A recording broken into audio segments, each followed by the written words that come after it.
मधुर लीला ठाकुर जी कर रहे हैं।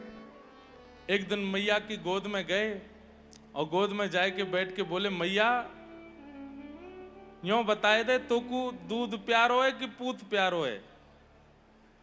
मैया बोली, लाला तू ऐसी बात काय को करो करे। बोले, पूरे दिन तू दूध में ही लगी रहे, कभी देखूं तो दही मथ रही है, कभी देखो तो मक्खन निकाल रही है, कभी देखो तो दूध औटा रही है। सुबह से शाम तक मैया तू दूध में ही रहे, मोह तो संशय होवे कि तू को दूध प्यारो है कि पूत प्यारो है। सुबह सुबह बोल रहे ठाकुर जी। मैया गोद में लेकर के लाला को बोले, अरे नाय लाला, ये सबरो दूध भी तो पूत के ही काजे, मुंह को तो मेरो लाला प्यारो है। अच्छो मैया? बोले हाँ। तो चल मुंह को अपना दूध पान कराए दे।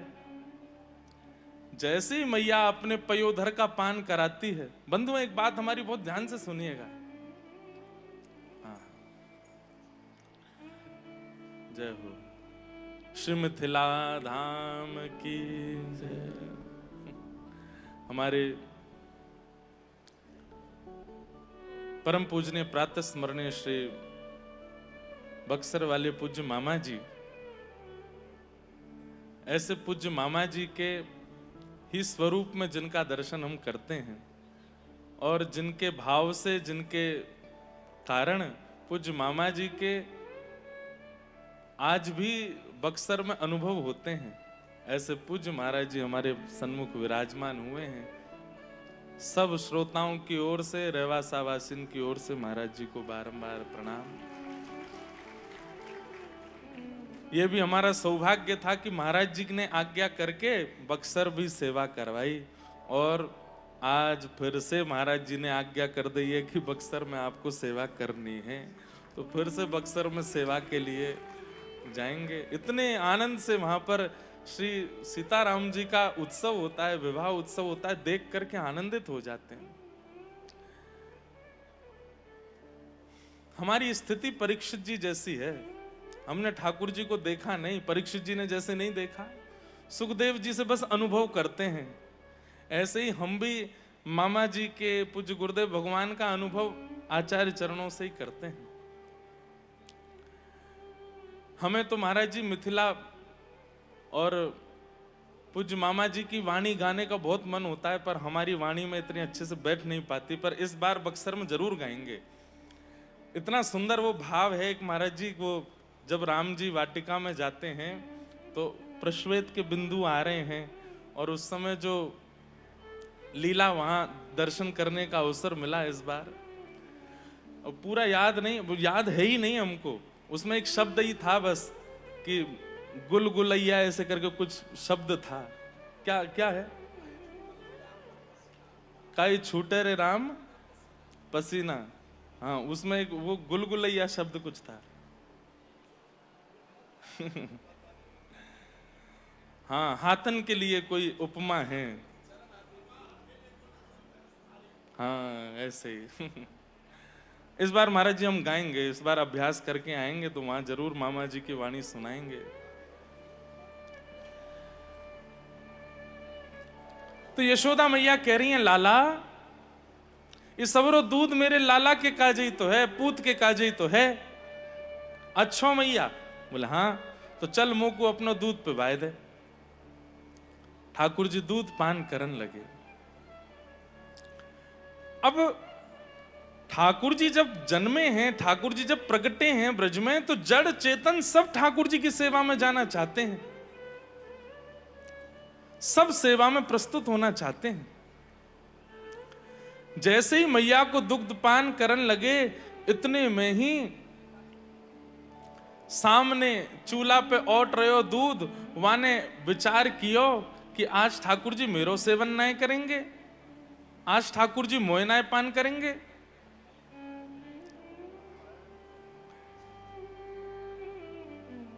आज मैया के दूध से ठाकुर जी तृप्त हो जाएंगे, तो गैया को दूध जो औट रहे हो है, अपने प्राण त्यागन लगो। तो जैसे दूध बहुत उफन के बाहर आता है, ऐसे ही दूध उफन के बाहर आने लगा। उसके पीछे भावना ये थी कि वो चैतन्य हो गए हैं। वहां दुग्ध की भी ये भावना रहती है। महाराज जी एक प्रसंग आता है ना कि श्रीमद वल्लभाचार्य जी के पास में एक बार 3 लोग रोते हुए आए। तो महाप्रभु जी बोले तुम रो क्यों रहे हो? तो वे बस हाथ जोड़ करके यही बोलते रहे, हमें ठाकुर जी की सेवा से दूर मत करो, हमें ठाकुर जी की सेवा से दूर मत करो। महाप्रभु जी बोले कौन दूर कर रहा है तुमको? तुम ऐसे रो क्यों रहे हो? बस वे यही कहते रहे, हमें ठाकुर जी की सेवा से दूर मत करो, रोते रहे। महाप्रभु जी बोले ये सामान्य जीव नहीं है, कोई और हैं। और जब उन्होंने अपने भाव से उनको देखा तो पता लगा कि श्रीनाथ जी की रसोई में जब रसोई सिद्ध की जा रही थी, उस समय चावल का मान अलग करते समय 3 चावल के दाने नाली में बह गए। तो वे ही तीनों दाने ठाकुर जी के सेवा से वियोग के कारण मानव रूप धारण करके आए और महाप्रभु जी से बोले हमें ठाकुर जी की सेवा से दूर मत करो। सोचिए, आप केला लेकर के गए हैं, वो जानकीनाथ मंदिर से जब तक बाहर है तब तक केला है, भीतर जैसे ही आप प्रविष्ट करते हैं तभी कोई दिव्य चेतना उसमें विराजमान हो जाती कि हम कैसे भी जानकीनाथ जी के सामने पहुंच जाएं, उनकी दृष्टि पड़ जाए और हमारा भी उद्धार हो जाए। हमारा केला होना सफल हो जाएगा आज अगर हम ठाकुर जी के सन्मुख पहुंच गए तो। हमारा दाल होना सफल हो जाएगा, हमारा अन्न होना सफल हो जाएगा अगर हम ठाकुर जी के सन्मुख आ गए तो। अरे कहां तक कहें, ये पृथ्वी भी अन्न जल और जो कुछ भी वस्तु प्रकट करती है आपके मेरे सेवन के लिए नहीं, ये प्रकट तो ठाकुर जी के भोग के लिए ही करती है। जब ठाकुर जी उसको भोग बना देते हैं उसके बाद हमारा अधिकार होता है उसको सेवन करने का। व्यक्ति जब बिना ठाकुर जी को निवेदित किए कोई वस्तु सेवन करता है तो पृथ्वी को बहुत कष्ट होता है। मैंने तेरे उधर के काजे नहीं प्रकट कियो, ये तो मैंने यूं सोची तेरे घर में ठाकुर जी उनको भोग लगाएगो, लेकिन आप स्वयं पा रहे हो, उसका फिर सूक्ष्म पाप लगता है। इसलिए हर वस्तु ठाकुर जी की सेवा में उपस्थित होना चाहती है। नंद भवन में जो दूध औट रहे हो है, वाको भी यही भाव रहे, मैं कितनी भी तेज अग्नि है जाए दूध जले ना है नंद भवन में, कायकू वाकई भी मन में भाव रहे कि मैं इतना ही औटूं कि श्री लाल जी को सेवन करने में सुख मिले। लेकिन आज ठाकुर जी ने जब मैया को दूध पी लियो तो दूध बोलो अब मैं कोई और के मुख में नहीं जाऊंगा, निकर करके जैसे ही अपने प्राण त्यागन लगो, इतने में मैया ने देखी अरे ये तो दूध निकर के सबरो बाहर जल रहा है, दूध पी रहे हैं ठाकुर जी गोद में। तो मैया ने दूध उबल तो भयो जैसी देखे तो ठाकुर जी उठा के नेक किनारे धर दे, लाला नेक रुक अब ही आऊं। ठाकुर जी बोले कहां गई मैया? देखी तो दूध संभालवे गई है। ठाकुर जी खड़े होके बोले अब ही मैंने पूछी कि दूध प्यारो की पूत, और फिर पूत को गोद में लेके दूध के पास चली गई है। मैया रुक जा, जे दूध तो बहुत ज्यादा प्यारो में या दूध ही देखूंगा आज। और श्री ठाकुर जी बाहर ते गए, इतनो एक छोटा सा एक पत्थर जैसा लेके आए और जो मैया मटकी बिलो रही वही में दे मारो। बोले सबको दूर कर दूंगा जो मोए मेरी मैया ते दूर करे। इसके पीछे भावना क्या है?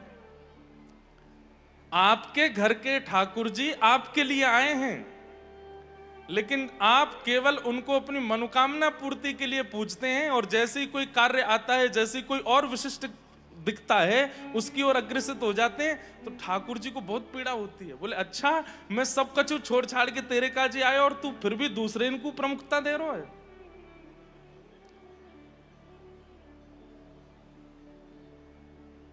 यशोदा मैया दूध समारोह गई, ठाकुर जी ने सबरे गौरस फोड़ दिए। मैया दूध संभाल के जैसे ही पीछे मुड़ के देखी तो यहां मटकी फूटी पड़ी है, दही बह रहा है, दूध बह रहा है, मक्खन गिरो पड़ो है। मैया ने आज अपनी साड़ी बांधी और बोली लाला ज्यो ज्यो बड़ो है तो जा रो या कि उधमन की सलना है पड़े, आज बताऊंगी आए मैं। आज आप सबन को ब्रजभाषा समझ में आ रही है ना? वैसे यहाँ जो भाषा बोलते हैं थोड़ी शेखावाती मारवाड़ी जैसी, उसमें भी कुछ कुछ शब्द तो ब्रज के ऐसे ही लगते हैं। तो ब्रज भाषा बड़ी प्यारी है, हमारे लाला ऐसे ही बोलते। यशोदा मैया बोली यार मैं बताऊं आज, और मैया छड़ी लेकर के जैसे ही गई तो कहा देखो गौरस भंडार में सबरी मटकी फोड़ के ठाकुर जी माखन लेके खिड़की पे बैठे और बंदरन में लुटाए रहे, बंदरन ने खवा रहे। मैया बोली नीचे आ तो बताऊं। ठाकुर जी नीचे आए और ऐसी चौकड़ी मार करके भागे जैसे छोटे बालक दौड़े, कभी कहीं कूद जाएं कभी कहीं पहुंच जाएं। ठाकुर जी की गति तो और भी तेज है। पीछे पीछे मैया छड़ी लेकर के भाग रही है और आगे आगे ठाकुर जी। आहा, मैया के गजरा लगे हैं शीश में, पुष्प टूट टूट करके गिर रहे हैं, मानो ये भावना कर रहे हैं मैया हम तेरे सिर पर रहवे योग्य नहीं है, हम तो तेरे चरण के दास हैं। क्यों? जगत नियंता पतित पावन भगवान तोते डर के भाग रहे हैं, जिनते भयभीत तीनों लोक हुए वो तोते डर के भाग रहे हैं। हमारे सूरदास जी कहते हैं, यह धन धर्म ही ते पायो, यह धन धर्म ही ते पायो। नीके राख यशोदा मैया, नीके राख यशोदा मैया, नारायण घर आयो,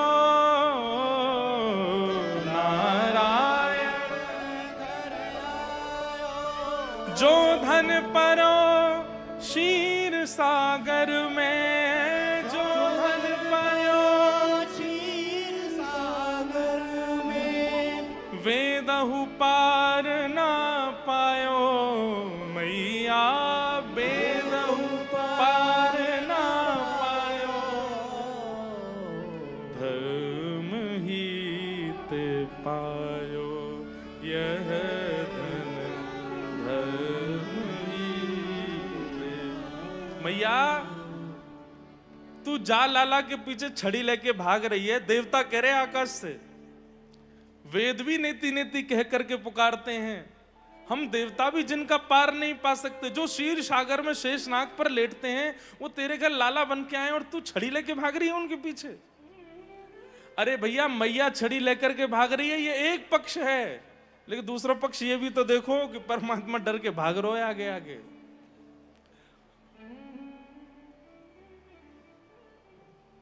ये ब्रजवासीन की सामर्थ है। लाला आज भी डर जाए कभी कभी ब्रजवासीन थे, कोई और मत डरियो कभी, लेकिन ब्रजवासी कभी कछु कह दे ना। महाराज जी कई लोग जामे बिहारी जी दर्शन करवे और बहुत भीड़ होवे, कहीं ते कोहनी पड़ रही है, कहीं ते घूसा पड़ रहे हैं, कहीं ते धक्का पड़ रहे हैं, तो पहले तो ब्रजवासी आगे पीछे वारे ने गारी दें, अरे भारते आए गए, इतनी भीड़ जमाए कर दी है पूरे वृंदावन में, तिल रखवी की जगह नहीं बची है और जन कहां कहां ते आए गए। और जैसे ही बिहारी जी के सामने पहुंचेंगे ना, वाह शाबाश है बंसी वारे, हम बे ऊपर बैठो है चांदी के सिंहासन पे और यहाँ हम ब्रजवासी की जगत कर रखी है। लेके आए 101 रुपया चढ़ावे को, 100 वापस धर लेंगे, बोले एक ही दूंगा, ले बैठो रे राजी, बैठो रे ऐसे ही और वो भी कहीं गुल्लक में ला चढ़ा दे, यही फेंक दे। ये ब्रजवासी है भैया। श्री स्वामी हरदास जी की परंपरा का एक ग्रंथ दिया था लाला ने, तो वहां में एक महाराज जी एक बहुत सुंदर कथा सुनी कि एक दिन महाप्रभु जगन्नाथ जी बड़े आनंद में, पुजारी जी ने कपाट खोला तो आज ठाकुर जी के अधर अलग ही चमक रहे हैं। तो पुजारी जी ने जाकर के महाप्रभु जगन्नाथ जी को प्रणाम किया, बोले जय जय, आज बड़े प्रसन्न लग रहे हो। इतने में ही ठाकुर जी अपनी ब्रह्म वेदी पर ऐसे झूमन लगे। तो पुजारी जी बोले, अरे आज इतने आनंद में क्यों है नाथ? ठाकुर जी बोले, अबई अबई ब्रज मंडलते कछु ब्रजवासीन की टोरी जगन्नाथपुरी दर्शन के काजे निकसी है। तो मैं बड़ो आनंद में आ गया हूं, अब मुझको यूं लग रही है वो कब आएंगे, कब मेरे सन्मुख आएंगे, मैं उनको कब देखूंगा। तुम सुनो हमारी बात, उनको 4 दिना को समय लगेगा, उनके काजे भोजन की व्यवस्था, रहवे की व्यवस्था, उनके विश्राम की सब व्यवस्था करवाए दो। महाप्रभु जगन्नाथ जी प्रसन्न होते हैं जब कोई ब्रजवासी आता है। तो भैया एक बात सुनिएगा, कितने भी बड़े बन जाइए, बड़ी पदवी पर होने के बाद भी अगर किसी के प्रति संकोच या भय तो नहीं कहेंगे, हल्का संकोच रखते हैं ना, असली प्रेम आपका उसी से है जिससे आप संकोच रखते हैं। ठाकुर जी बहुत संकोच करते हैं। महाराज जी श्रीनाथ जी नेत्र नीचे रखते हैं ऐसे, इसके पीछे कई कारण बताते हैं। हमारे पुष्टि मार्ग में कहते हैं कि ठाकुर जी चरणन में देख रहे हैं, बोले जो शरणागत है वहीं पे मेरी दृष्टि है। सीधा अर्थ तो ये है। पर हमारे ब्रज के एक लोग कहें, बोले लाला संकोच में दृष्टि नीचे करके खड़ो है। बोले कायकू, कहीं मेरे सामने ब्रजवासी आए गए और उनको देख के मेरा मन यहाँ मेवाड़ में नहीं लगो तो संग जावे को मन करेगा, या हमारे नीचे देख रहे हैं। एक बार दो ब्रजवासी गए श्रीनाथ जी को दर्शन करवे। अब श्रीनाथ जी में जब जाते हैं तो वहां जय जयकार बड़ा सुंदर लगता है।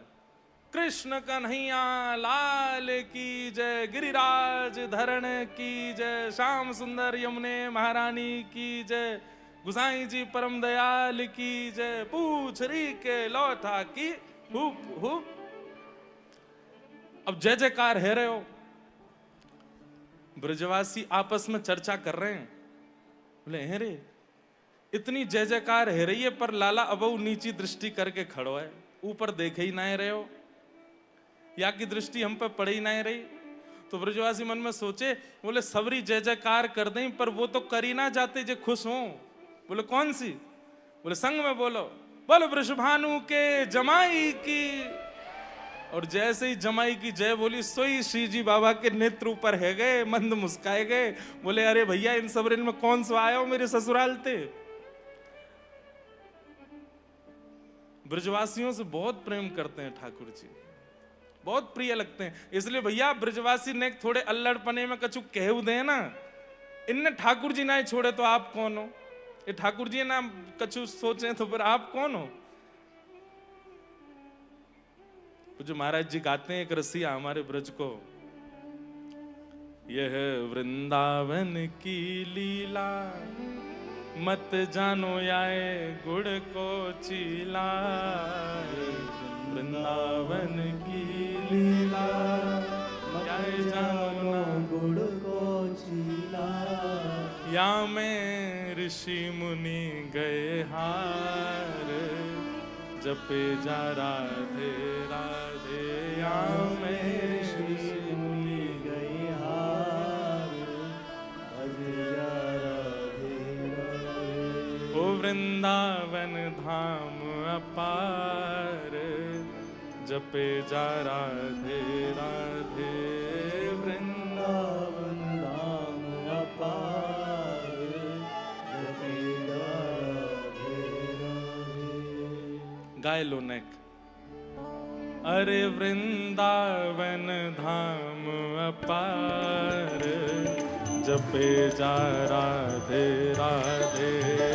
वृंदावन धाम अपार, जपे जा राधे राधे। श्री वृंदावन धाम अपार, जपे जा राधे राधे। वृंदावन धाम अपार, जपे जा राधे राधे। जपे जा राधे राधे, रटे जा राधे राधे। जपे जा राधे राधे, रटे जा राधे राधे। श्री वृंदावन धाम अपार, जपे जा राधे राधे। श्री वृंदावन धाम अपार, जपे जा राधे। और जो राधा नाम न हो तो रसराज विचारो रो तो। जो राधा नाम न हो तो रसराज विचारो रो तो। जो राधा नाम न हो तो रसराज विचारो रो तो।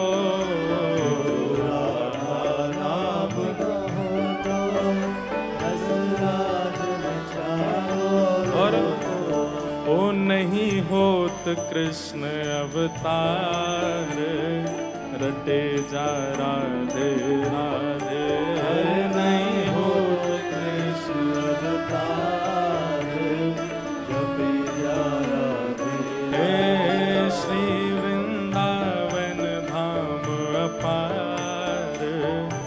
रटे जा राधे राधे। वृंदावन धाम अपार, जपे जा राधे राधे। ओ जो राधा राधा गावे, वो प्रेम पदार्थ पावे। राधा राधा गावे, वो प्रेम पदार्थ पावे। जो राधा राधा गावे, सोई प्रेम पदार्थ पावे।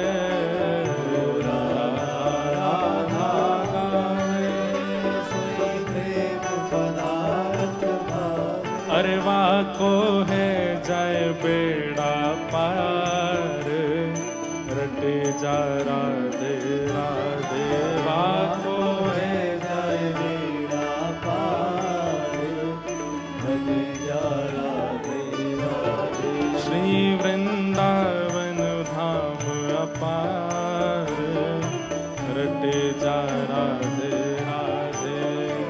वृंदावन धाम अपार, जपे जा राधे राधे। राधा वृषभानु दुलारी, श्री कृष्ण चंद्र की प्यारी। श्री वृषभानु दुलारी, श्री कृष्ण चंद्र की प्यारी। ओ राधा वृषभानु दुलारी, श्री कृष्ण चंद्र की प्यारी। वृषभानु दुलारी, श्री कृष्ण चंद्र की प्यारी। ओ वह कीरत की राज दुलारी, वह कीरत राजकुमारी। जपे जा राधे राधे। ओ कीरत राज दुलारी, जपे जा राधे राधे। श्री वृंदावन धाम अपार, रटे जा राधे राधे। वृंदावन धाम अपार, जपे जा राधे राधे। जो वृंदावन के वासी, जो वृंदावन के वासी, श्री राधा नाम उपासी। श्री राधा नाम उपासी। ओ यह वृंदावन के वासी, वृंदावन के वासी, श्री राधा नाम उपासी। राधा नाम उपासी। ओ यहाँ है रयो नित्य बिहार, जपे जा राधे राधे। ओ यहाँ है रयो नित्य बिहार, जपे जा राधे राधे। श्री वृंदावन धाम अपार, रटे जा राधे राधे। श्री वृंदावन धाम अपार, जपे जा राधे राधे। कुंजन में रास रचायो, श्री अली माधुरी गायो। कुंजन में रास रचायो, श्री अली माधुरी गायो। कुंजन में रास रचायो, श्री अली माधुरी गायो।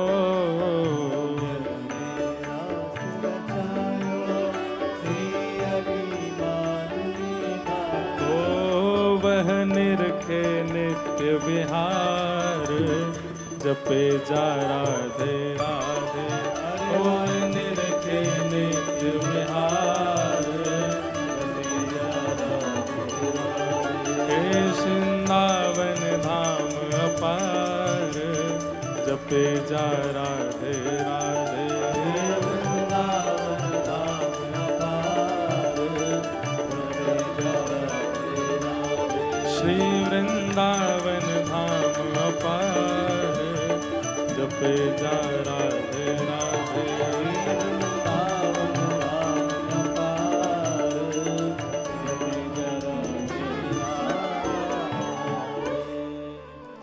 भैया वृंदावन की लीला तो ऐसी है कि यहाँ परमात्मा भी अपने प्रभुत्व को भूल करके लीला करते हैं। वैसे तो प्रभुत्व हमारे श्री राघव जी भी कई बार भूलते हैं, और नहीं भूलते तो फिर सखीन के द्वारा भुलवाए जाते हैं। एक महाराज जी लीला है, एक कथा तो सबको पता ही है, और हो सकता है ये भी सुनी हो कि सियाजू ने एक दिना वह धनुष को अपने हाथ से उठा लिया, और श्री जनक जी महाराज ने वो देख लिया कि ये तो साफ सफाई कर रही हैं, धनुष उठा लियो है। और वही दिना मन बना लियो कि भैया ये सामान्य नहीं है, जो या धनुष को उठाए लेगो वही वर्ण करेगो। पर ऐसी लीला भी सुना में, अति सुकुमारी सियाजू अपनी सब सखीन के साथ में खेल रही हैं। चारुशिला जी, चंपक लता जी, यहां ने भैया ने एक शांति रख ले हो इधर।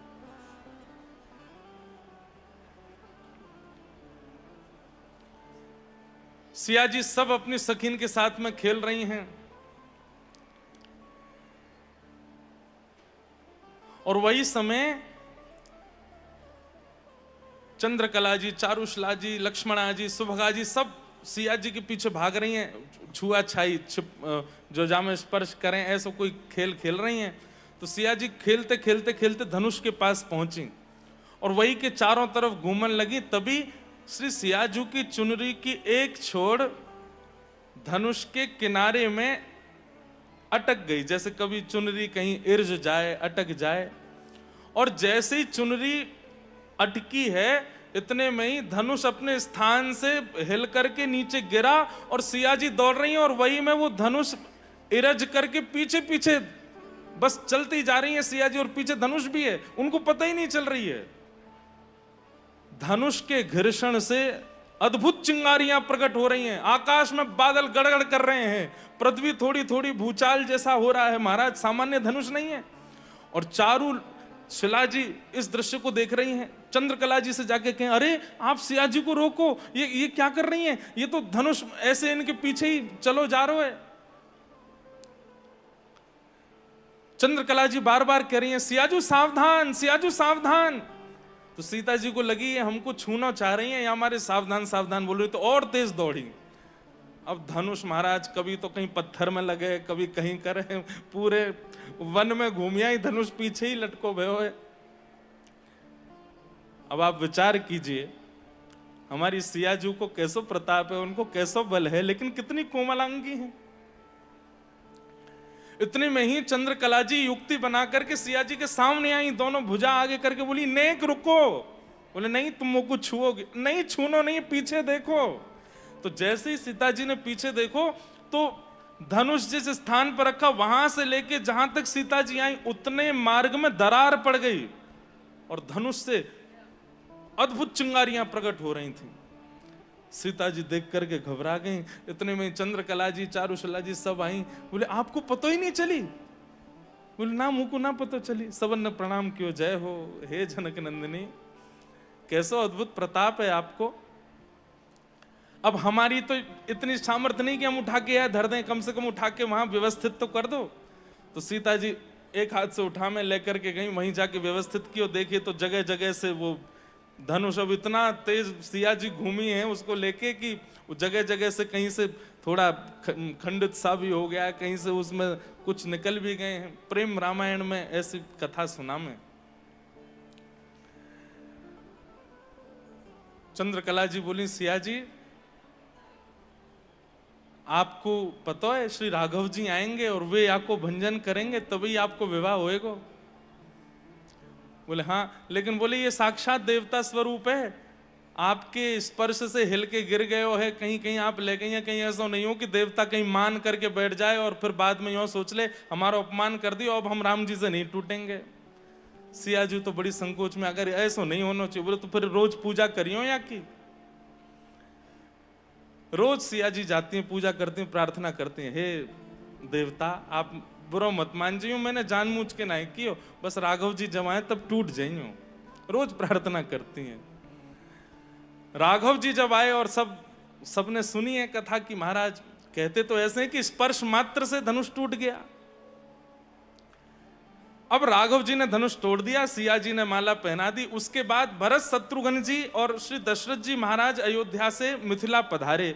तो पहले ही अयोध्या में चर्चा फैल चुकी है कि भाई जिस धनुष को कोई राजा स्पर्श नहीं कर पाया, राम जी ने एक भुजा से उठा करके तोड़ दिया। तो आते ही मिथिला पहुंचते ही सब लोग श्री राघव जी के पास जाके एक ही चर्चा कर रहे हैं, आपने कैसे उठाया धनुष, आपने कैसे तोड़ा धनुष। सबरे भैया बोल रहे हैं, बोले भैया ने एक बताओ ना। लक्ष्मण जी कह रहे हैं ऐसे उठाया, यूं करके तोड़ दिया। राम जी थोड़े मंद मंद मुस्कुरा रहे हैं।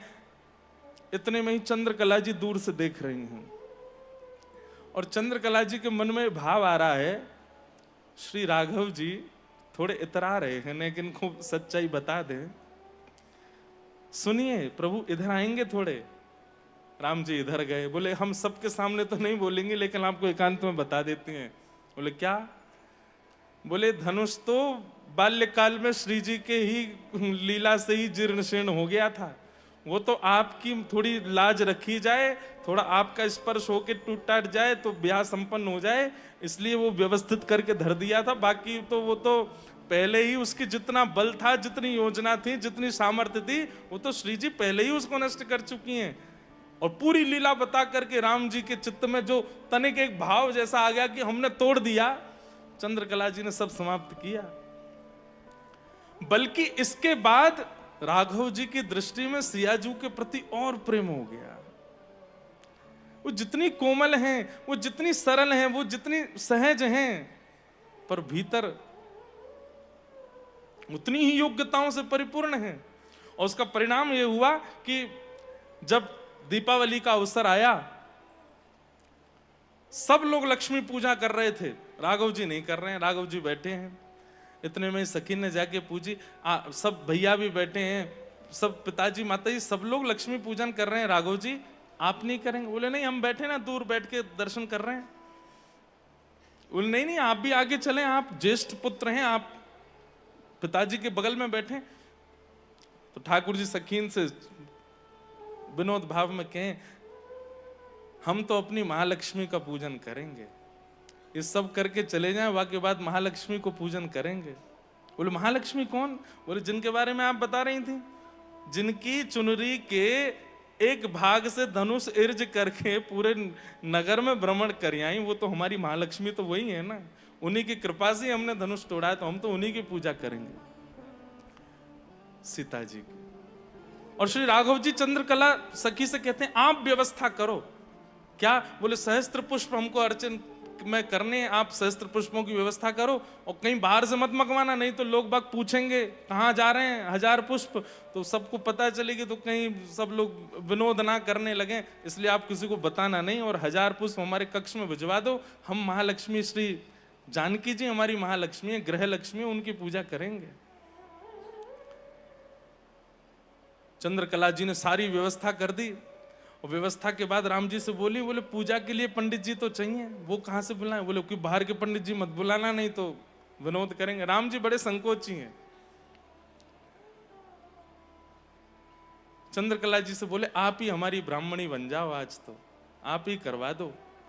तो पांडित्य पूरा श्री चंद्रकला जी कर रही हैं, सब व्यवस्थित कर रही हैं, सारे नैवेद्य लगा रही हैं, पुष्प अक्षत चंदन आदि जो भी सेवा में प्रस्तुत होने, आसन तैयार किया है, पूरे कक्ष को सजाया है। और श्री राघव जी अपने हाथ से ही सारे पुष्प आदि सब सजा रहे हैं, दिए जला रहे हैं। सीता जी सब कार्यों से निवृत्त होकर जैसी कक्ष में आई, कक्ष में आकर के देखा तो यहाँ तो अद्भुत था। और श्री राघव जी हाथ जोड़ करके बैठे, बोले विराजिए। सिया जी आकर बोली ये सब क्या कर रहे हैं? बोले कि आज दीपोत्सव है, आज सब अपने घर में लक्ष्मी पूजन करते हैं, हम अपनी गृह लक्ष्मी की पूजा करेंगे, आप विराजो। सीता जी तो बड़ी व्याकुल हो गई, बोले आप ऐसे कैसे कर सकते हैं, हम नित्य आपको प्रणाम करते हैं, आप हमें करेंगे, हमें उचित नहीं लगता। बोले देखिए आप पतिव्रता नारी हैं, तो पति की इच्छा की पूर्ति करना भी एक पत्नी का कर्तव्य होता है। हमारी इच्छा है कि आप विराजो। और श्री सिया जी बड़े संकोच में हैं, लेकिन चंद्रकला जी और सब सखियां बहुत सहज कर देती हैं। और तब श्री जानकी जी आसन पर विराजमान होती हैं और श्री राघव जी श्री जानकी जी का पूजन करते हैं। पूजन करके अर्चन करते हैं, सहस्त्रार्चन करते हैं। योग्यताएं तो सब में होती हैं, पर हम संसारी जीव अपनी योग्यताओं को बहुत जल्दी प्रकट कर देते हैं, प्रस्तुत कर देते हैं। और प्रेमी व्यक्ति कैसा होता है, वो अत्यंत योग्य होते हुए भी अपने गुण को छुपा के रखता है, उसको अतिशीघ्र प्रस्तुत नहीं करता।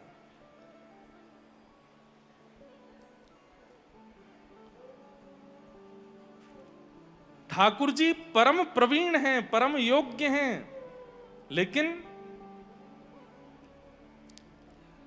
यशोदा मैया के सामने प्रेमी बन गए तो ठाकुर जी दौड़ रहे हैं आगे, यशोदा मैया पीछे दौड़ रही हैं। दारी के रुक तो बताऊंगी मैं।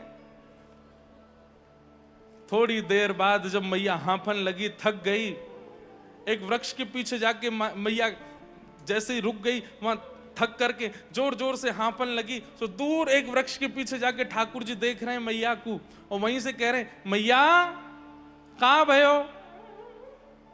मतलब ठाकुर जी को भय भी लग रहा है और चिंता भी हो रही है मैया की। मैया तू को कहां भयो, तू काई को रुक गई? मैया बोली, लाला मैं बहुत हार गई हूं, दौड़ दौड़ के मेरी सांस उखड़ गई है और मुंह पे तो अब चलो ही नहीं जा रहा। अच्छो मैया तेरी हार कैसे दूर होएगी? बोले, अगर मेरो लाला दौड़ के आवेगो, मेरे कंठ ते लग जाएगो तो मेरी हार दूर रह जाएगी। ठाकुर जी एक बार को तो चल पड़े, अब सोचो कितने सहज हैं ठाकुर जी। थोड़े एक बार को चल दिए मैया के पास और फिर रुक करके बोले, ना मैया मैं ना आऊंगा तेरे पास। बोले, क्यों? बोले, तेरे हाथ में जो छड़ी है ना, या तो मुझको डर लगे, या के कारण मैं तेरे पास ना आऊंगा, पहले या को फेंक तब आऊंगा। यशोदा मैया इस समय एक जीवात्मा का प्रतिनिधित्व कर रही हैं और ठाकुर जी तो परमात्मा हैं ही, लेकिन यशोदा जी के हाथ में जो छड़ी लगी है, ये छड़ी क्या है? चाहे इसे अभिमान कहो, चाहे इसे काम कहो, चाहे इसे क्रोध कहो, चाहे इसे लोभ कहो, ये जितने भी अवगुण संसार में हम आप सबके चित्त में प्रकट होते हैं, ये सब वही छड़ी हैं जिन छड़ी से ठाकुर जी दूर भागते हैं। ठाकुर जी आना तो चाहते हैं, लेकिन थोड़े समीप आते आते फिर रुक जाते हैं, और फिर हमारे अंतस्थ में इस छड़ी को जब देखते हैं कि इसके चित्त में अभिमान है, क्रोध है, लोभ है, ईर्ष्या है, द्वेष है, अभिनिवेश है, ठाकुर जी फिर रुक जाते हैं। और तब ठाकुर जी कथाओं के माध्यम से, आचार्यों की वाणी से आपको संकेत दिलवाते हैं कि मुझको ये छड़ी प्रिय नहीं है, पहले इसको छोड़ो। और जैसे ही आचार्यों की वाणी सुनकर के आप अपने उस अवगुण का त्याग करते हैं, तो आपको नहीं जाना पड़ता, ठाकुर जी दौड़ के आते हैं। जैसे ही मैया ने छड़ी दूर फेंकी, ठाकुर जी दौड़ करके गए और मैया के अंक से जाए करके लिपट गए। क्या ठाकुर जी को नहीं पता कि मैया गुस्सा में मुझे पकड़ लेगी? ठाकुर जी जानते हैं, लेकिन ठाकुर जी संकेत दे रहे हैं, एक बार अपने अवगुण का त्याग कर दो, हम आएंगे दौड़ के। ठाकुर जी दौड़ करके गए, मैया के अंक से लग गए। थोड़ी देर तो मैया ने अंक में रखे, लेकिन थोड़ी देर बाद मैया बोली, लाला ऊधमी है गो तो को आज मैं दंड दूंगी। और मैया लाला को पकड़ करके ले गई और एक ऊखल से बांध दियो। बंद भी नहीं पा रहे हैं ठाकुर जी, बार बार रस्सी छोटी पड़ रही है, लेकिन स्वयं ही कृपा करके मैया के मुखमंडल को देख करके ठाकुर जी के मन में भाव आयो, मैया इतना श्रम कर रही है, मैं बंद जाऊं। और ठाकुर जी बंद गए। आज तो को ना दूध मिलेगा, ना रोटी मिलेगी, ना मक्खन मिलेगा, खड़ो रहे यहीं पे धूप में। ऐसा कहकर के मैया तो चली गई। ठाकुर जी सोचे, अब मैं कहां करूं? ठाकुर जी बंधन में नहीं आ सकते, पर एक के बंधन में आ सकते हैं, अहम भक्त पराधीन। ठाकुर जी केवल एक के ही बंधन में आ सकते हैं, और वो भक्तन के, और किसी के नहीं। और भक्त भी कैसे? जिनके चित्त में प्रेम लक्षण हो, उसके बंधन में ठाकुर जी बंध जाते हैं।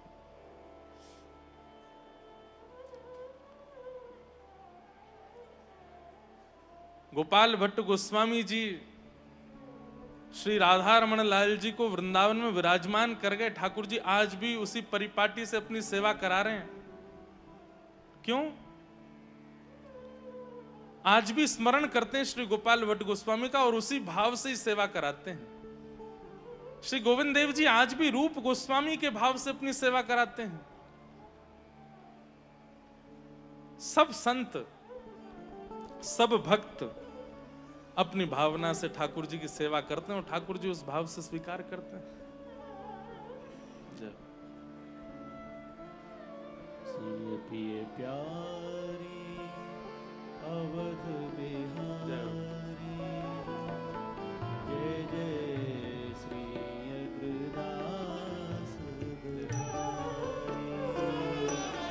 सिय पिय प्यारी अवध बिहारी, जय जय श्री अग्रदास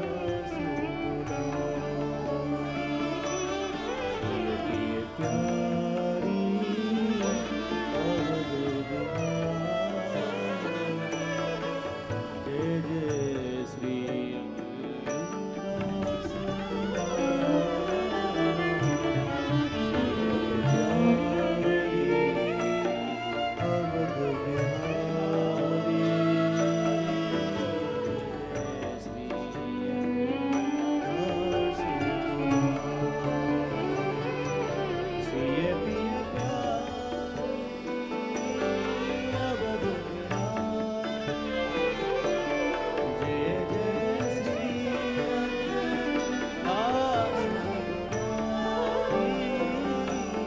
सिय पिय प्यारी अवध बिहारी, जय जय श्री अग्रदास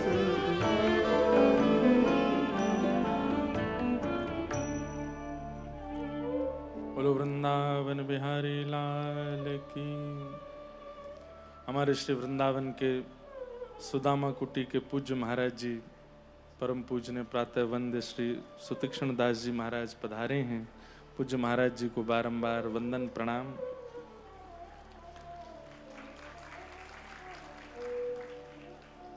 क्या निवेदन कर रहे थे हम? हाँ, ठाकुर जी बंद गए। थोड़े थोड़े खिसक के आगे निकले तो दो वृक्ष खड़े थे। जैसे ही दोनों का स्पर्श किया, टूट करके गिर पड़े और उनमें से कुबेर के पुत्र नलकूवर और मणिग्रीव प्रकट हुए। दोनों ने भगवान की स्तुति गाई। वाणी गुणानुकथने श्रवणौ कथायाम, हस्तौ च कर्मसु मनस्तव पादयोर्नः, स्मृत्यां शिरस्तव निवास जगत् प्रणामे, दृष्टिः सतां दर्शनेस्तु भवत्तनूनाम्। ठाकुर जी की स्तुति गाई और स्तुति गा करके कहा, हे नाथ, हम पर कृपा करें कि हम सर्वांगीण इंद्रियों से आपका भजन किया करें। और उसमें एक भाव कहा, दृष्टि सताम दर्शनेस्तु भवत्तनूनाम। ठाकुर जी के तनु कौन है? ठाकुर जी के बालक कौन है? ठाकुर जी के संतान कौन है? ये सब आचार्य चरण, ये सब संत चरण, ये सब महत्पुरुष, ये सब ठाकुर जी के ही तनु हैं। इनके दर्शन की प्रार्थना करते हैं कि हे नाथ, आपका दर्शन संभवतः सुलभ न भी हो पाए तो कम से कम आपके महत्पुरुषों का दर्शन हमको प्राप्त होता रहे, संत जनों का दर्शन हमको प्राप्त होता रहे। भगवान ने दोनों के ऊपर कृपा की, दोनों वहां से प्रस्थान कर गए। तभी जोर की आवाज हुई पेड़ गिरने की। तब नहीं हुई जब गिरे, जब चले गए तब हुई। ब्रजवासी दौड़ करके आए तो देखा ठाकुर जी उखल में बंधे हुए हैं। यशोदा मैया ने आके तुरंत लाला की रस्सी खोली। अरे मेरो लाला, ये कैसे गिर गए इतने बड़े पेड़? तब भी एक ब्रजवासी बालक आके मैया को बोला, मैया मैं बताऊं? बोला हाँ। वो तेरे लाला ने स्पर्श किया जो पेड़ दोनों गिर गए और तब आवाज ना है भाई। और यहाँ में तो दो मुकुट वाले देवता प्रकट भये और वो हमारे लाला के चरणों में दंडवत प्रणाम कर रहे हैं मैया। मैया बोली तू वही है ना जो कछु साल पहले मुझको यूं कह रहा हो कि लाला ने पाम लंबो किया और बैलगाड़ी गेड़ दे।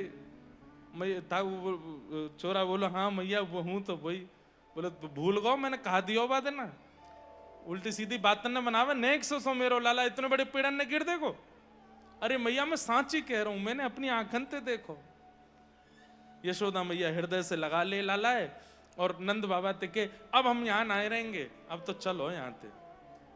तभी नंद बाबा के भैया ने आकर के बताई एक सुंदर वन है जाको नाम है वृंदावन, वहां चलो। और सब ब्रजवासीन के सहित श्री ठाकुर जी अब वृंदावन को प्रस्थान कर रहे हैं। आहा, श्री वृंदावन के लिए वृंदावनम संप्रविश्य सर्वकाल सुखावहम।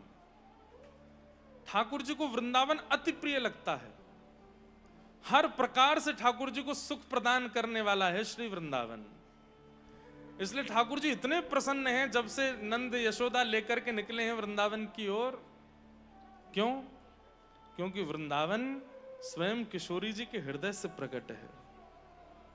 वृंदावन की रचना ब्रह्मा ने नहीं की है, वृंदावन की रचना विश्वकर्मा ने नहीं की है, वृंदावन की रचना तो हमारी श्याम सुंदरा श्री किशोरी जी ने की है, लाडली जी ने की है। इसलिए गाते हैं हम, श्यामा हृदय कमल सो प्रगट्यो, श्यामा हृदय कमल सो प्रगट्यो, श्याम हृदय को भाई वृंदावन प्यारो वृंदावन, वृंदावन प्यारो वृंदावन। किशोरी जी के हृदय से प्रकट है और ठाकुर जी को भा रहा है।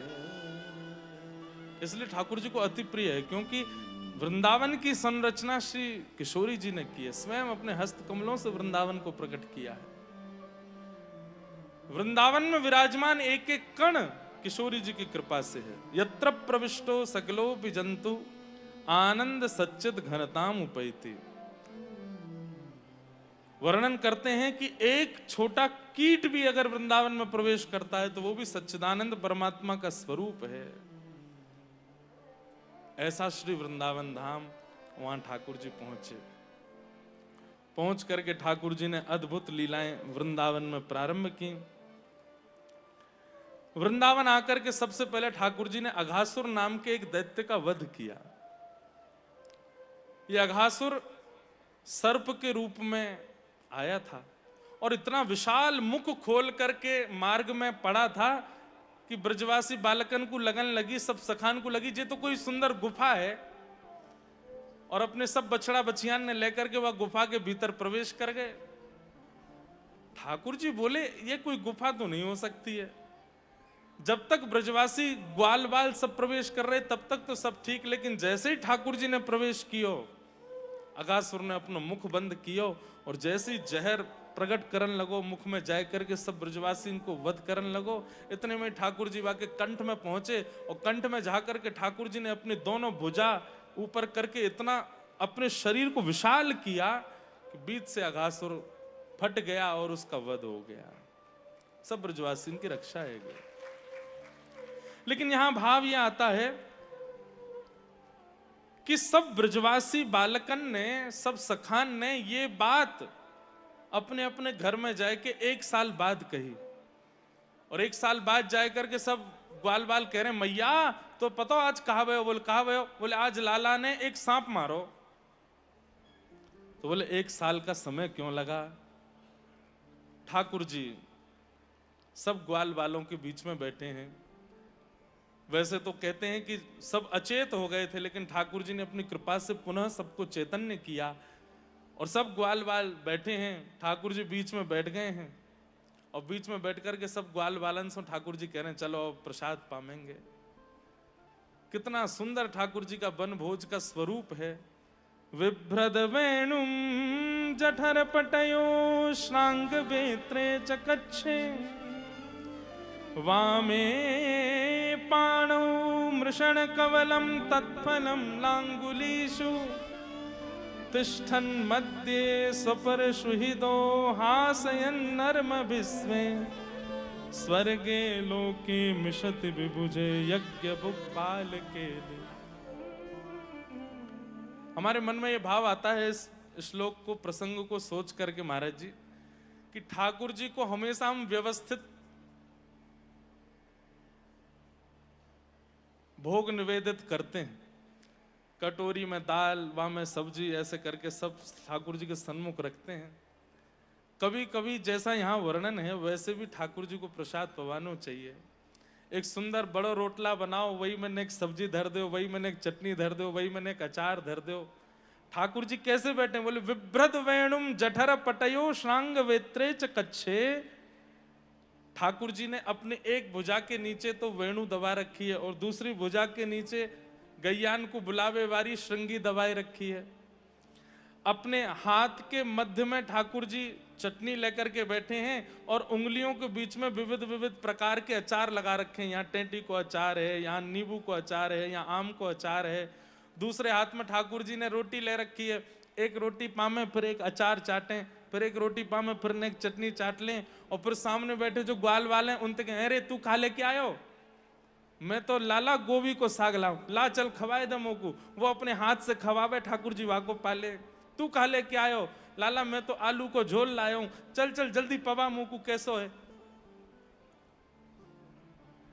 वर्णन के भाव से तो ऐसा प्रस्तुत होता है कि ठाकुर जी के चारों तरफ सखा बैठे हैं, लेकिन एक भी सखा को ये नहीं लग रहा है कि ठाकुर जी उसकी तरफ मुख करके बैठे हैं। सबको ये लग रहा है ठाकुर जी मोये देख रहे हैं और मोते ही मांग रहे हैं, और सबके भाव से ठाकुर जी पा रहे हैं। इतने में ठाकुर जी बोले, अरे मधुमंगल ना है, देख रहे हो कहां गए हो? अरे लाला मटका में कोई ऐसा लगे कड़ी वड़ी लेके आयो, और कहीं हम सबरे चट्टनाएं कर जाएं या हमारे एकांत में जाके खाए रहो है। ठाकुर जी बोले, मोते कैसे बच के जाएगो है कहां को? बोले वहां बैठो वृक्ष के पीछे।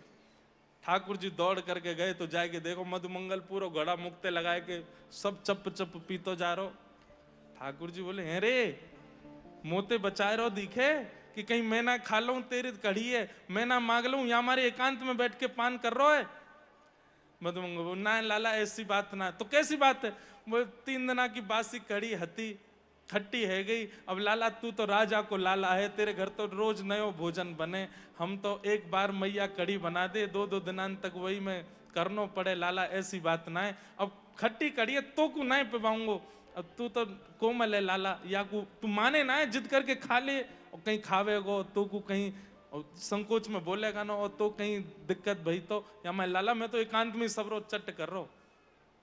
ठाकुर जी बोले, ला दिखा मुंह देखन दे खट्टी कैसी है। इतने में ठाकुर जी मटका देखो तो वहां में तो कछु है ना। लाला अब तो खाए गयो, अब तो पी गयो सबरी। ठाकुर जी बोले, अच्छा लेकिन मुंह को तो मिले ही गई। बोले कहां ते मिली? मैं तो सबरी खा ली। ठाकुर जी ने मधुमंगल की ठोड़ी पकड़ी और अपने नेक समीप लेकर के जो थोड़े थोड़े बिंदु कड़ी के मुख पे लगे हैं, यहाँ ने कड़ी लगी, नाक पे लग गई, गार पे लग गई, ठाकुर जी जीभ निकाल के मधुमंगल को मोही चाट गए और चाट करके सबरी कड़ी ले गए। बोले, अरे खट्टी तो ना है, स्वाद तो बड़ी बनी, लेकिन दारी के तू चावे ना है सब पामे, या हमारे ऐसो करे। लेकिन ठाकुर जी तो सहज में लीला कर गए, पर मधुमंगल तो भावुक हो गया, नेत्रन में आंसू भर आए, अंक में भर लिया ठाकुर जी को। वो लाला तू इतना प्रेम मत कियो कर, हम इतने अधिकारी नहीं है जितना तू हमसे प्रेम करे। ए तू मुंह पे लगी भाई कड़ी चाट गयो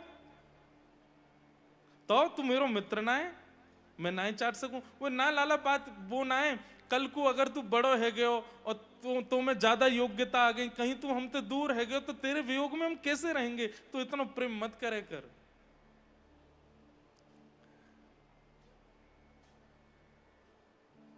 मीठो मदन गोपाल आज दधी, मीठो मदन गोपाल आज दधी। ठाकुर जी दही को मटका लेकर के बैठे हैं और सबरे ब्रजवासी सामने, सब सखा खड़े हैं। ठाकुर जी कह रहे हैं, भैया अपने अपने पत्तल लेके आओ। तो सबन को दही बांटूं।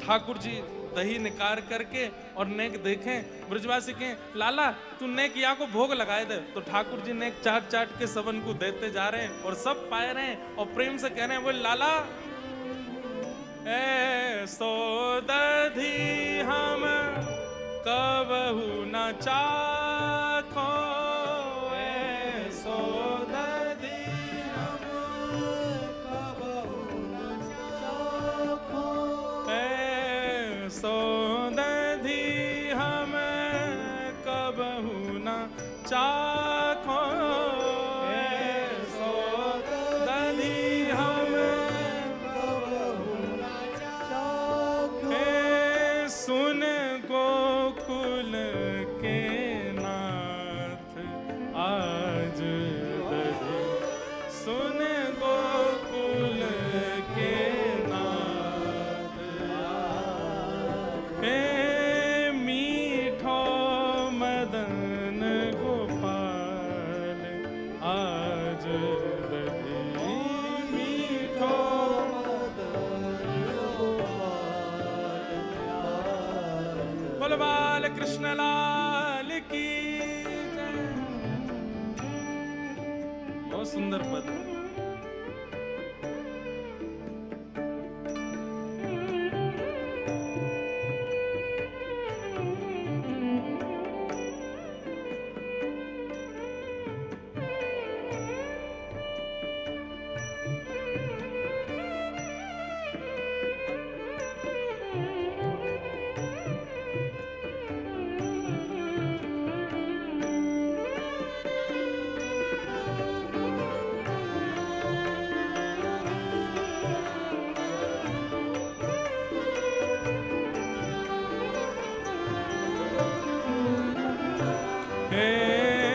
भावत मोहे तिहारो झूठो, भावत मोहे तिहारो झूठो, भावत मोहे तिहारो झूठो,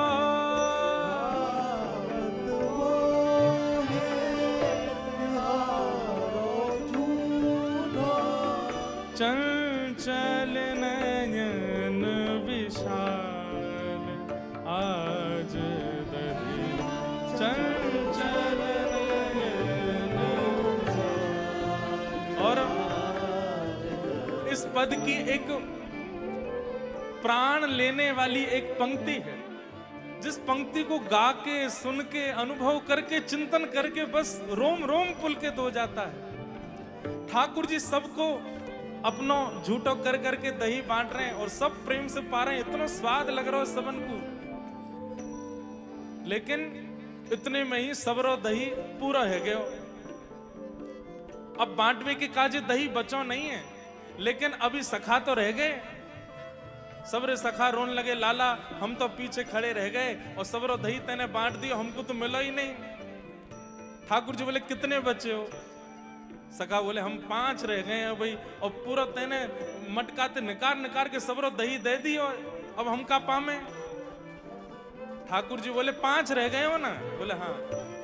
जिन नहीं पायो सुनो मेरे भैया, जिन नहीं पायो सुनो मेरे भैया, जिन नहीं पायो सुनो मेरे भैया, जिन नहीं पायो सुनो मेरे भैया। क्या कर रहे हैं? मेरी हथेली चाट आज दधी, मेरी हथेली चाट आज दधी। ठाकुर जी एक एक करके सखान ने बुला रहे हैं। बोले इतकू आजा, देख बाकी इनको तो दही मिल गया, लेकिन तो को कछुआ और दूंगा। बोले कहा ले या उंगली को तू चाट ले। आहा, वाकू देख करके जिनको दही मिलोए वे सब अपने, वो सब ईर्ष्या करने लगे, अरे हमको भी ऐसे चाहिए। ठाकुर जी तुम सबन को दही मिल गई, अब इनको पान दो। एक सखा एक उंगली चाट के गयो, दूसरा दूसरी उंगली चाट के गयो, तीसरा ठाकुर जी के संग ऐसे आनंद कर रहे हैं। सब सखान में होड़ लगी है, हम पावेंगे हम पावेंगे। जो नहीं पायो सुनो मेरे भैया, जो नहीं पाया सुनो मेरे भैया, मेरी हथेली चाट आज दधे, मेरी हथेली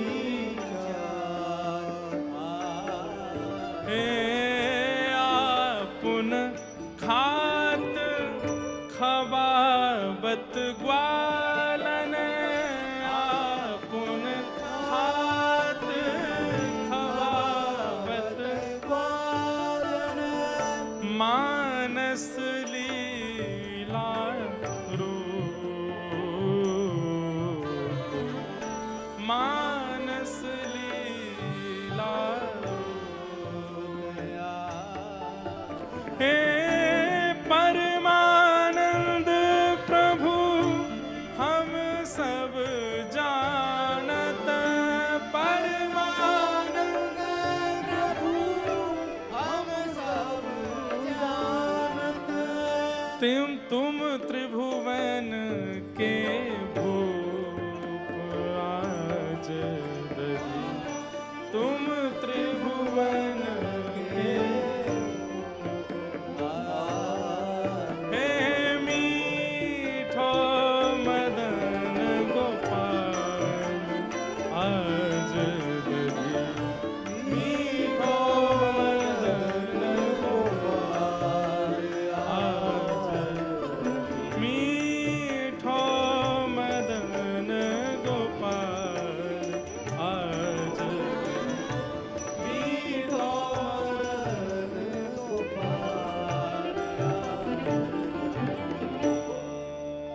ऐसी लीला ठाकुर जी करते हैं सखाओं के साथ। आपुन खात खवावत सखन को, मानस लीला रूप, परमानंद हम सब जानत, तुम त्रिभुवन के भूप। अरे हमारी भी कितनी भी मित्रता हो किसी के साथ, हम ऐसे थोड़ी कहेंगे ले भैया हमने दाल चावल घोल दिए, ले उंगली चाट ले तू।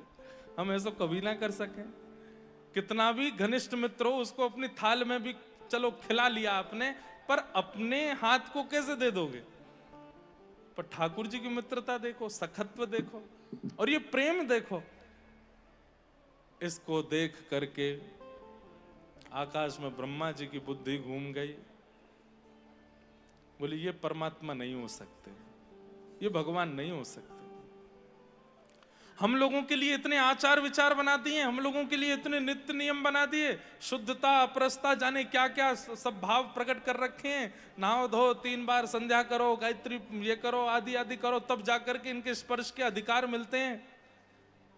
यज्ञोपवीत संस्कार हो, शुद्ध कुलीन ब्राह्मण हो, तभी जाकर के स्पर्श मिलता हो। खुद देखो, ग्वाल बालन के संग बैठे हैं, ग्वारियान के संग बैठे हैं, उनके मुंह पे लगी कढ़ी चाट रहे हैं, अपने हाथ में दही लेकर के उनको चटा रहे हैं। ये परमात्मा है भैया। एक बात हमारी सुनियो, ठाकुर जी हैं, उनने भले ही सबरे नियम बनाए हैं, आपको नियम पालन करना है। उनकी इच्छा होगी तो वो कोई नियम तोड़वा करके कोई भी लीला कर सकते हैं, वो उन पे छोड़िए, आप मत तोड़िए। कई लोग ऐसा कह देते हैं, हम तो अपने ठाकुर जी को लाला मानते हैं, हम तो ये नियम का पालन नहीं करते, हमारा तो लाला वाला भाव है। आपको नियम से ही रहना चाहिए। ठाकुर जी को अधिकार दीजिए कि वो नियम तोड़वा में। और कोई बहुत बड़ा आदमी आ जाए और इतनी सब सिक्योरिटी लगी है, आप आगे नहीं आ सकते। वो चाहे तो वो कहेगा भाई आन दो इनको, हमसे मिलने दो। ये बात होती है। आपको नियम का पालन करना चाहिए। गुरु जो कहें, आचार्य जो कहें, वेद जो कहें, शास्त्र जो कहें, उन नियमों का आप पालन कीजिए। ठाकुर जी को अधिकार दीजिए कि कभी ऐसा प्रेम उनके चित्त में आवे कि वो नियम तोड़वाने की खुद आज्ञा दे दें। किसी ने कर्मा बाई को जाय करके पढ़ाई दियो कि अरे कर्मा, तू तो नहाए धो के भोजन बनाए कर, तू तो बड़ी व्यवस्थित है कि भोजन बनाए कर। कर्मा बाई बड़ी व्यवस्थित होके प्रसाद बनाने लगी, खिचड़ी बनाने लगी, तो ठाकुर जी जगन्नाथ जी हाथ जोड़ के बोले, अरे मैया तू जैसे बनाया कर वैसे ही बनाए कर, तो इतने आचार विचार और इन सब करने की आवश्यकता ना है। नियम से सबको रहना चाहिए, ठाकुर जी को अधिकार दीजिए कि ठाकुर जी कोई नियम तोड़वा में। एक बार श्रीनाथ जी के मंदिर में तानसेन गाने के लिए आया। तानसेन का स्वभाव है कि वो पान खा के गाता है। तो जैसे ही गान लगो तो गुसाई जी बोले, तानसेन ये राजा का दरबार नहीं है, कुल्ला करके आओ, शुद्ध स्थिति में बैठो, यहाँ पे कोई राग सेवा नहीं हो रही है, कोई बादशाह को तुम कोई वो नहीं कर रहे हो, साक्षात परमात्मा बैठे हैं, यहाँ शुद्धि का ध्यान रखना पड़ेगा। तो तानसेन उठ करके गए, मुंह हाथ धो करके फिर से आए, बैठे, गान लगे। जैसे ही तानसेन ने गाना शुरू किया, सामने खड़े श्रीनाथ जी को झोंके आने लगे। आंख बंद करके ठाकुर जी कभी इतकू जामे कभी उतकू। गोसाई जी ने देखो श्रीनाथ जी सो रहे हैं, पर्दा कियो, जय जय, कहा भयो? बोले जी पहले तो बढ़िया गा रहा हो, अब या के गायन में मुझको आनंद नहीं आ रहा है, मुझको तो नींद आ रही है। जय जय पहले पान दबाई के गा रहा हो, बोले या तो को पान खा के आवे को फिर गावे को। तानसेन गए, गुसाई जी बाहर आए, बोले सुन भैया, तू जो पान खावे वह खा के आ। बोले आपने तो मना किया था। बोले हमने मना कियो, हम तो आचार्य की वाणी, सब शास्त्र की वाणी, सब बात कहें भैया, जो आचार विचार है, पर उनकी इच्छा है तो वाके आगे कैसे कह सके। वो कह रहे खा के आ। तानसेन पर पान खा के आए, जैसे गाने लगे सोई ठाकुर जो, हाँ अब बढ़िया लग रहा हो, अब याद को ऐसी गावे। तो आपके अधिकार में नहीं है नियम तोड़ना, आपके अधिकार में नहीं है अपनी मनमानी करना। ठाकुर जी को अधिकार दीजिए, ऐसा प्रेम प्रस्तुत कर दीजिए, ऐसी सेवा कर दीजिए कि ठाकुर जी के अधिकार में आ जाए। वो कहें कि नहीं तुम इसको मत करो, तुम तो ऐसे ही आओ हमारे पास, आपके अधिकार में नहीं। ये सब सखा भी ठाकुर जी के, ये भी सब बड़ा ध्यान रखते हैं। ठाकुर, वर्णन आता है एक जगह कि जब अक्रूर जी महाराज ठाकुर जी को लेने आए तो ठाकुर जी गैया चरा करके जा रहे थे और निकल चुके थे। तो अक्रूर जी महाराज जब देखने के लिए जाते हैं तो रज में क्या पाते हैं, एक तरफ तो सब ग्वालान के चरणन के निशान हैं और एक तरफ गैयान के खुरन के चिन्ह हैं, और उन गैयान के खुरन के चिन्ह में बीच में छोटे छोटे छोटे छोटे ठाकुर जी के चरण चिन्ह हैं। मतलब ये ग्वाला भी जब ठाकुर जी गैया चराते हैं तो थोड़े इतर होके चलते हैं, नहीं ठाकुर जी थे ऐसे दूरी से बना के चले। एक दिन ठाकुर जी बोले, अरे मधुमंगल सीदामा, तनसुखा मनसुखा सबरे आओ संग चलो। ना लाला हमने दूर है कि चलेंगे। बोले क्यों? वो लाला तू जब पाम धरे और पाम धर के बाद उठावे ना, वाके बाद वह रज में जो आकृति बने वह देखवे में हमको बहुत सुख मिले, और वहां पे अपने चरण धरवे को हमारो मन ना होवे, या हमारे लाला हम तो इतर हो के चलेंगे। इतनी मर्यादा तो सखा भी रखते हैं ठाकुर जी के।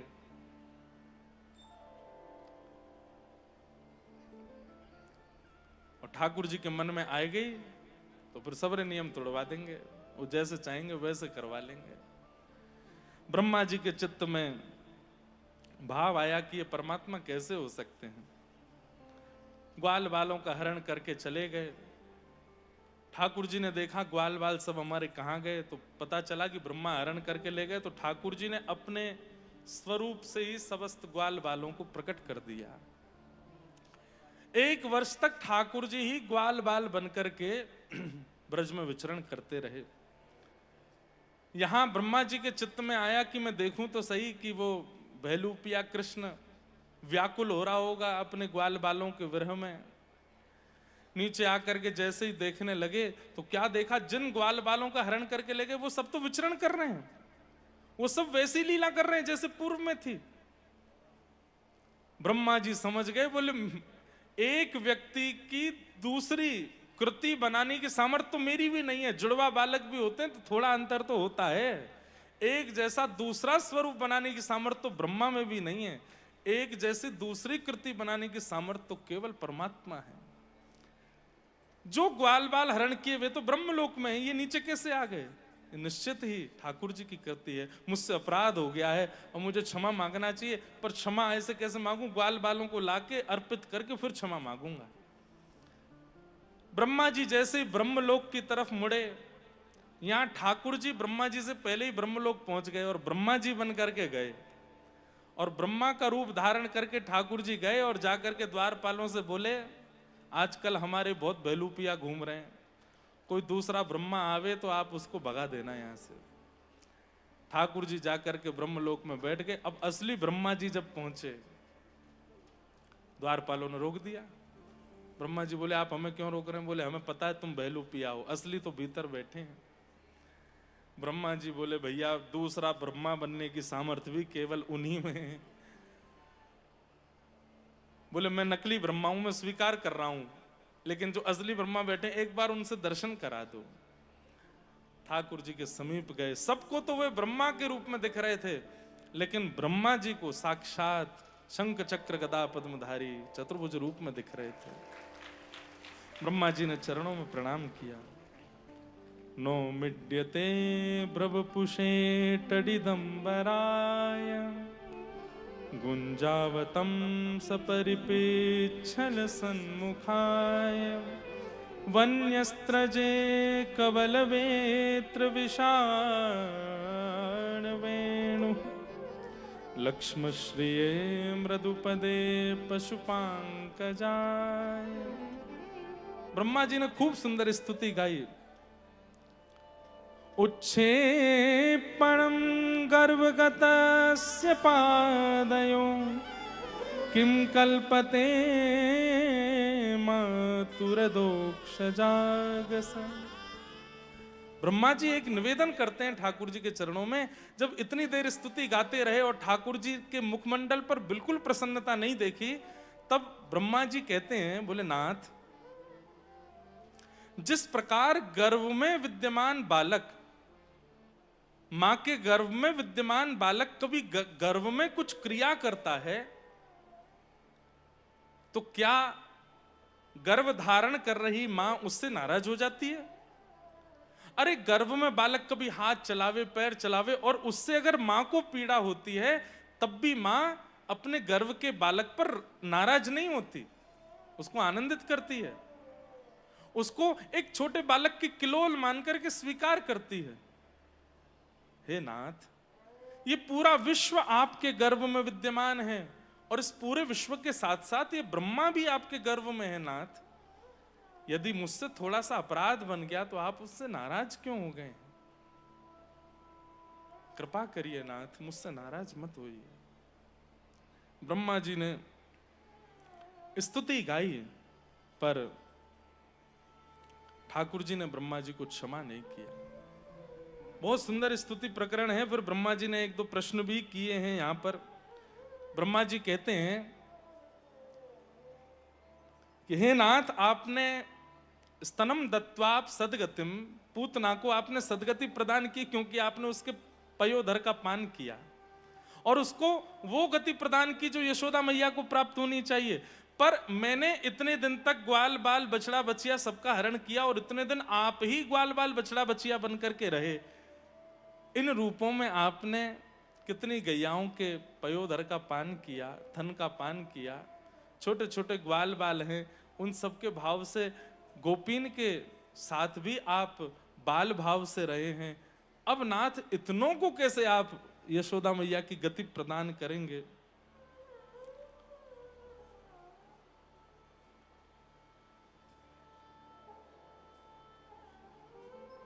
सद्वेषा द्विवपूतनापि सकुला त्वामेव देवा पिता। वर्णन करते हुए यहां पर कहते हैं कि आप उनको जब मातृगति प्रदान कर सकते हैं केवल पयोधर पान करने पर, तो इतने गोपियों पर आपने कृपा की, इतनी गैयाओं की आप बछड़ा बछिया बने, इन पे भी कृपा करेंगे, इनको कैसे मातृगति प्रदान करेंगे? ठाकुर जी ने इसका कोई उत्तर नहीं दिया, क्योंकि ब्रह्मा जी के कृत्य पर ठाकुर जी कुछ कहना ही नहीं चाहते। और किया क्या है ऐसा ब्रह्मा ने? बोले, जो हरि को भज रहे थे, जो हरि के प्रिय थे, उनको दूर करने का कार्य किया, इसलिए ठाकुर जी को प्रिय नहीं लगा। इसलिए कुछ भी करिए, कोई भी अपराध आपसे बन जाए, सब पर ठाकुर जी क्षमा कर देंगे, लेकिन कभी किसी भगवत वैष्णव को आपके कृत्य के कारण ठाकुर जी से दूर होना पड़ा, ठाकुर जी कभी क्षमा नहीं कर पाएंगे। इसलिए कभी कृपा करके वैष्णव अपराध मत कीजिए, किसी भक्त का अपराध मत कीजिए। ठाकुर जी अपनी सेवा में हो रही त्रुटियों से कभी नाराज नहीं होते, लेकिन अपने भक्त के किसी भी अपमान को ठाकुर जी स्वीकार नहीं कर पाते। इसलिए कृपा कीजिए, भय केवल एक से रखिए, भगवत भक्त, उसका कभी चित्त से भी हमारे अंदर में कभी अपराध भाव ना बने, ऐसी क्रिया करो। और कथा तो बहुत है, हमारा मन है कि श्री गिरिराज उत्सव तक कथा कह दें, फिर उसके बाद की क्रम महाराज जी आप कह करके श्रीमद् भागवत जी का विश्राम कर दें, या फिर आपकी आज्ञा होगी तो फिर जो शेष रह जाएंगे फिर आएंगे श्री रेवासा जी में, फिर से सेवा कर देंगे। करने तो आएंगे हम, चाहे जब भी आए, न बड़े बूढ़े से है कि आएंगे, आते रहेंगे बीच बीच में। बड़े बूढ़े मतलब बहुत ज्यादा बड़े बूढ़े नहीं, न और आनंदित होकर के फिर आएंगे, फिर सेवा करेंगे।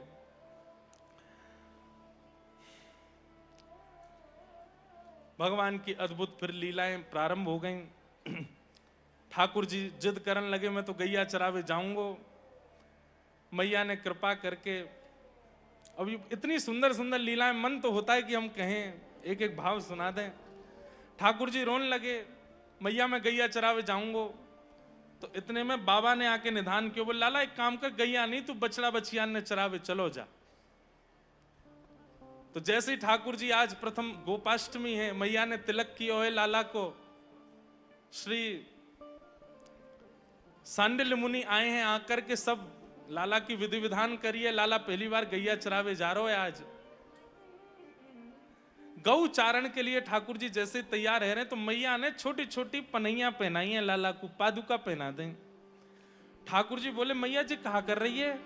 लाला तू को पादुका पहना रही हूं। बोले काय को? अब तू लाला इतना कोमल है, वन में जाएगो, कहीं कीट पत्थर कंकड़ लग गए तो फिर रोतो रोतो आवेगो, मैया देख मेरे पाम में का हैगो, या हमारे तो को पनैया पहना रही हूं। सोई ठाकुर जी गिनती करने लगे। मैया बोली कहा गिनो? बोले मैया मेरे तो 2 ही पाम है, बछड़ा बछियान के तो 4 है, इतनी और पनैया मंगवा दे, इन सबन को भी पहनाए दियो, संग में पहन के सबरे जामेंगे। मैया जोड़ते हंसी। ठाकुर जी बोले मैया हंस काय को रही है? बोले लाला जे पनैया नाए पहने। बोले चौ मैया, इन्हें कंकड़ नाए लगे, इन्हें कांटे नाए लगे। नाए लाला इनके खुर हैं और तेरे पाँव हैं, या हमारे तो को लग जाएंगे, इनको नाए लगेंगे। सो महाराज जी नाना जी एक भाव सुनाते कि ठाकुर जी जोर जोर से रोने लगे। तो मैया बोली लाला तू काय को रो रहा है? सब आ करके लाला को गोदी में ले में, लेकिन ठाकुर जी रोना बंद नहीं करें। अंत में सबने हाथ पांव जोड़े, लाला तू काय को रो रहा यूं बता। तो ठाकुर जी बोले मैया मेरे पाम खुर क्यों ना बने, मेरे पाम पाम काय को रह गए। अरे लाला हमारे पाम नाए बनोगे? नाए मैया, तेने जरूर मैं जब तेरे गर्भ में होंगो खान पान में कमी छोड़ी होगी, यही मारे मेरे पाम रह गए, मेरे खुर नाए बन पाए। इन बछड़ा बछियान के देख, मैया ने ऐसो सुंदर सुंदर भूसा चारो घास खाई, इनके खुर बन के आए, इन्हें पनैया पहनने की जरूरत ना पड़े, हमें पड़ रही है। मैया तेने मेरे संग बड़ा अत्याचार कियो। मैया बोली लाला तू ऐसी बात मत बनाया कर, चल जा अब बछड़ा बछिया चराया। आहा ठाकुर जी प्रथम बार तम गोरजच्छुरित कुंतल बद्धः बरः वन्य प्रसून रुचिरे क्षण चारुहासम वेणुम क्वणन्तमनुगैरनुगीत कीर्ति गोप्यो द्रदिक्ष दृशभो दृशो व्यगमन समेता। ठाकुर जी गौ चारण करने के लिए जाते हैं, बछड़ा बछिया चरावे जामे, और वही समय मधुर वेणु को अपने अधर पर धारण कर लेते हैं। अपनी कमर नेक टेढ़ी कर लें, नेक मुख को झुकाए लें, और ऐसे मधुर ठाकुर जी जब खड़े होते हैं, गैयाओं के चरण से उड़ने वाली खुर की धूल जब उड़कर के ठाकुर जी के प्रश्वेत के बिंदु पर आकर के स्पर्श करती है, मानो जैसे पत्रावली जैसी प्रकट हो जाती हैं ठाकुर जी की।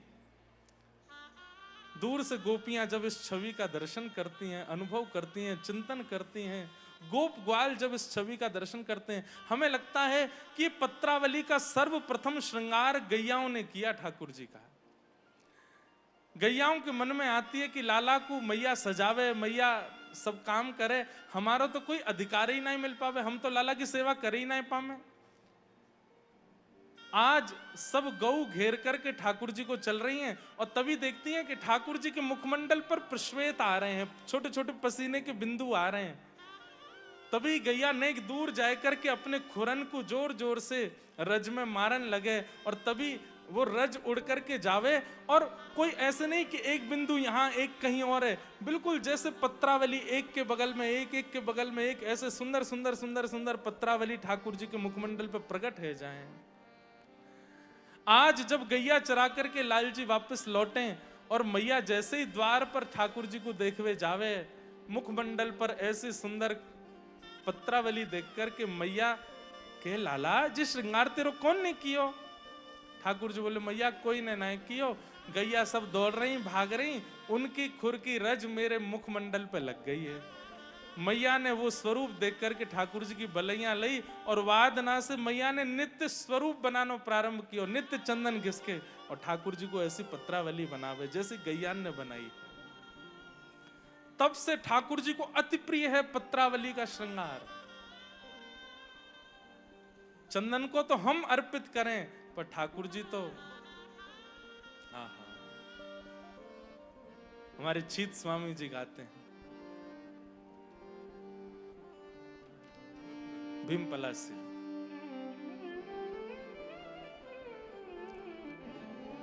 आगे गाय पाछे गाय, आगे गाय,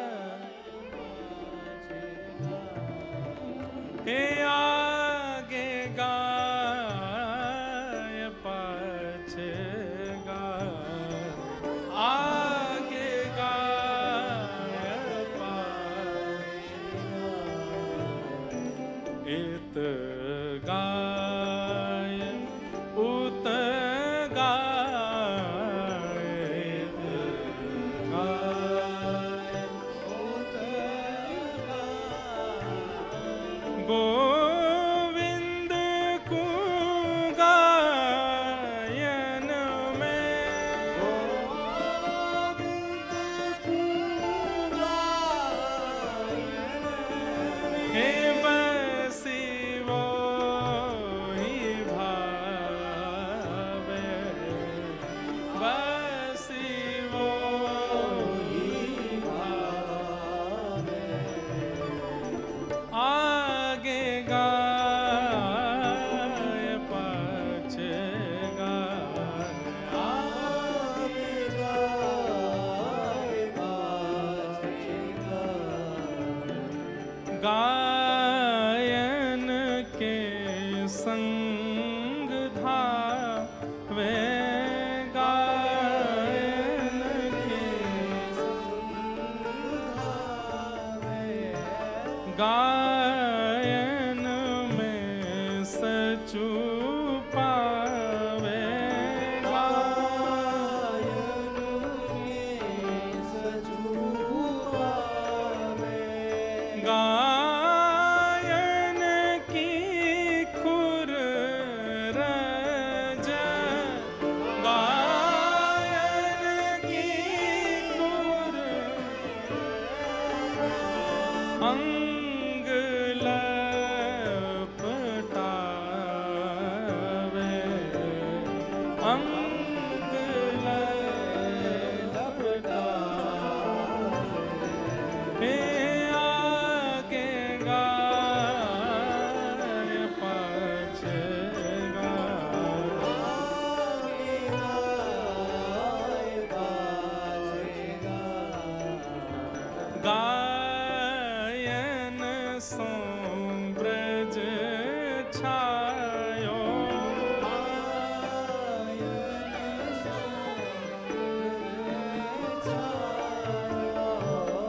ये शब्द सुनने लायक है।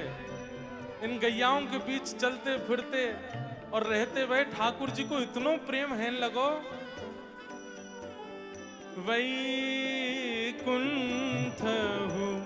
बिसरायो,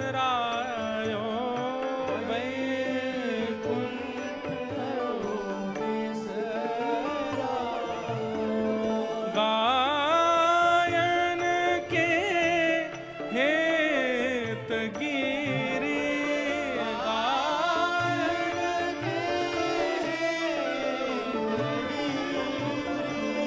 कर ले उठायो, कर ले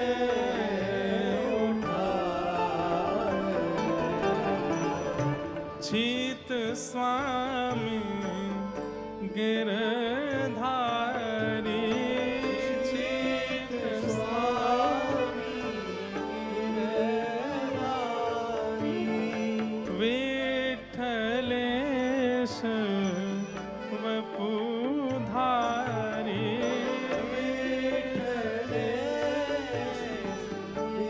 वपुधारी,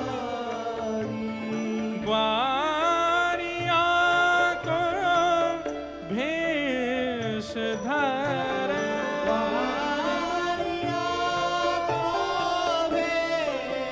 भेष धरे, गायन में आवे,